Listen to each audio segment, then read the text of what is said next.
Hi, everybody. I wanted to post something about a real problem that a lot of people suffer with.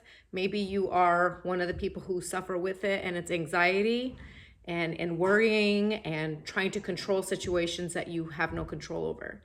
So I'm not necessarily a very anxious person, but my issue is overthinking and trying to get a solution within my own mind, when in actuality, sometimes you just have to put your issue on the shelf, trust God, pray about it, and wait until there is something that is actionable, something that you actually can control. So I wanted to share a few scriptures that help me to focus and keep my eye on the prize and focus on trying to change the things that I can change. It's really a wise thing to be able to clear your mind and trust God and not try to manipulate every single situation to try to get what you want. Because sometimes what we want is actually the opposite of what we need. So God has the best in store for you. We might have an idea of something that would be good for us. It might be the worst thing ever. Or he might have something that is a completely incredible version of what we imagined. So the first scripture is, I have them written down. I have 1 Peter 5, 6-7, and that's humble yourselves, therefore, under the mighty hand of God, so that at the proper time he may exalt you, casting all your anxieties on him because he cares for you.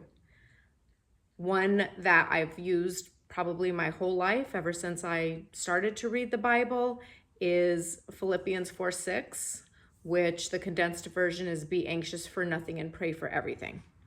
Which, interestingly enough, when you start praying, your anxieties, your worries, the stresses of life, they automatically diminish. They become smaller because you cannot be grateful and lift up God while worrying. They are counterintuitive, they are counterproductive, and as we all know, stress and worry and anxiety, they ruin your life. They cause genuine health problems. They cut short the life that you were meant to have. And the best thing in this life is being able to enjoy things and have a joy and be able to share that with other people. And it's really the small things in life that matter, because I know so many people with so much money and who have accomplished a lot of goals, which goals are great. That's one of my main purposes in life, is to set small goals and large goals and achieve them and help other people to achieve them. And it's really just by diligence and hard work. But the point of all of this is all of the money, all of the fame, all of the wealth that they have accumulated, it doesn't bring joy. If you are a happy person inside, if you win the lottery and win $500 million, you'll still be a happy person. It's really important to give to God. It's really important to tithe. It's really important to pick charities that you believe in to give your money to. And everything that I have ever given or tithed has come back to me tenfold. I can't explain it, but it does. So another prayer, or another scripture rather, to help you pray is 2 Timothy 1:7. For God gave us a spirit not of fear, but of power and love and self-control. So self-control and discipline are two hard things that a lot of us veer away from. It's easier just to scroll on our phone all day. It's easy just to eat what you want and say, I'll start the diet next week. It's easy to be angry and not forgive. But when you elevate yourself out of that mindset, it takes practice. It's not going to come easily. It still doesn't come easily to me, even though my focus has always been to forgive and to be grateful and to not put too much of an emphasis on stuff or what other people think. It's still something that we do, especially in the culture that we have. So another one is Hebrews 13:6. So we can confidently say, the Lord is my helper. I will not fear. What can man do to me? So end of the day, we come into this life alone. We leave this life alone. We can't take our money. We can't take our friends. We can't take any of the things that we amass as far as fortune goes.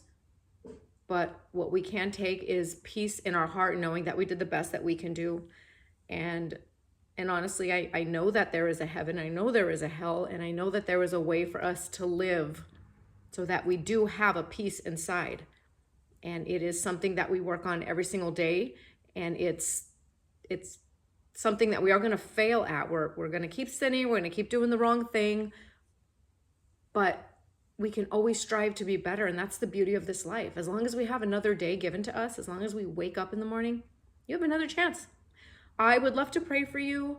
I would love to welcome anybody to comment. Please like or share this if it's helpful. I found a really great church. I go to Illuminate Church in Scottsdale, but every day it's kind of my responsibility to keep my mindset right, and that really is found and formed by reading scriptures, by listening to teachers who can help me understand what the scriptures mean, because sometimes they're written in such a way that it is kind of difficult to understand. But Charles Stanley, I speak of him often. He was my father figure since I didn't have that growing up. And there is a way to turn a really negative life, a really painful life, and all the things that you've endured into something beautiful that you can share with other people, help other people with. But I'm alone a lot of the time, but I'm not lonely. So there's the difference. I choose to not be in a relationship because if it's not going to be an asset to my life, then it's actually going to be a liability. And there are enough of those. So for now, I am living my best life ever because I see so much beauty ahead of me. And I get to enjoy the beautiful things that I have now. And even the things that aren't so great and the things that are hard in my life, I feel they are given to me to set the stage for how good it could be and maybe to make me stronger so that I can accomplish more, so that I have even more character. But please, I would really love to hear any prayer requests, like I said. And every time I tell someone I'm gonna pray for them, I do. It's something that I do, and it brings peace to me. It helps me know that God is listening.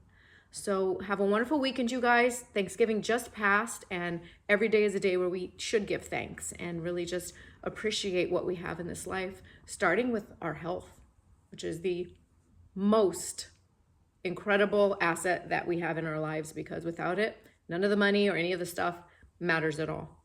So have an awesome weekend, and I hope to post some more content. And I do a lot of styling and design, closet, clothing, stylist ideas, how to put clothes together.